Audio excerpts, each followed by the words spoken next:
Молодежный танцевальный конкурс проходил в Мюнхене. В конкурсе приняли участие 49 творческих коллективов разных национальностей, проживающих в Баварии. В этом конкурсе также приняли участие учащиеся уйгурской школы при Немецком союзе уйгурской культуры и образования в Мюнхене. Художественный конкурс был разделен на 3 уровня, и уйгурская молодежь выступала на 2 направлениях. Один из них – танец долан, исполняемый уйгурскими девушками, а другой – уйгурский танец сама, исполняемый уйгурскими девочками и мальчиками вместе. По итогам оценки 49 групп были объявлены результаты. К радости уйгуров танец долан занял 1-е место, а танец сама – 2-е. Кроме того, молодые уйгурские танцоры были отобраны для участия в национальном молодежном художественном конкурсе, который пройдет в Германии в 2024 году. Китай продолжает политику геноцида в отношении уйгурских и других тюркских общин в Восточном Туркестане, не сбавляя темпа. В этом контексте используется безвизовый режим, который строго применяется к миру для привлечения в страну бизнесменов из турецких государств и получения инвестиций. 3 декабря 2023 года президент Торгово-промышленной палаты Кыргызстана Тимир Сариев и посол КНР в Кыргызстане Дю Дивен обсудили развитие торгово-экономических отношений между двумя странами.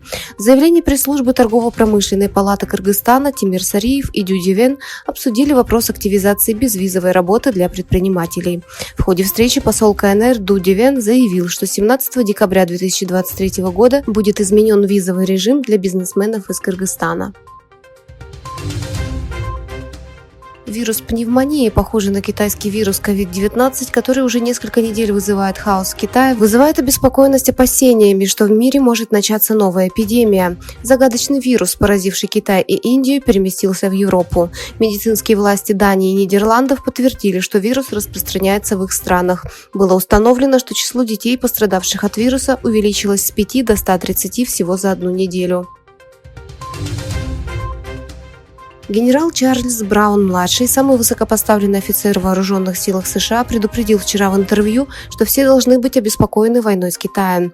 В воскресном выступлении на телеканале Fox News ведущая Шеннон Брин просила Брауна о растущих опасениях по поводу войны между США и Китаем, сославшись на недавние опросы Института Рейгана, которые показали, что 51% американцев считают Китай самой большой внешней угрозой для страны, а 74% обеспокоены тем, что такой конфликт может вспыхнуть в течение 5 лет. Символ партнерства и экономического сотрудничества между Китаем и Европейским Союзом саммит Китай-ЕС стартует 7 декабря 2023 года в Пекине. Официальный представитель МИД КНР Хуа Чунин объявила 4 декабря 2023 года, что лидер Коммунистической партии Китая Си Цзиньпин 7 декабря встретится с председателем Европейского совета Шарлем Мишелем и председателем Европейской комиссии Урсулой фон дер Ляйен.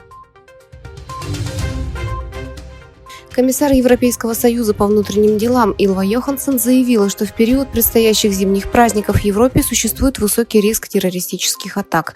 Йоханссон отметила, что как отражение событий на Ближнем Востоке, предстоящий праздничный период в связи с Рождеством и Новым годом в Европе представляет большой риск с точки зрения террористических атак.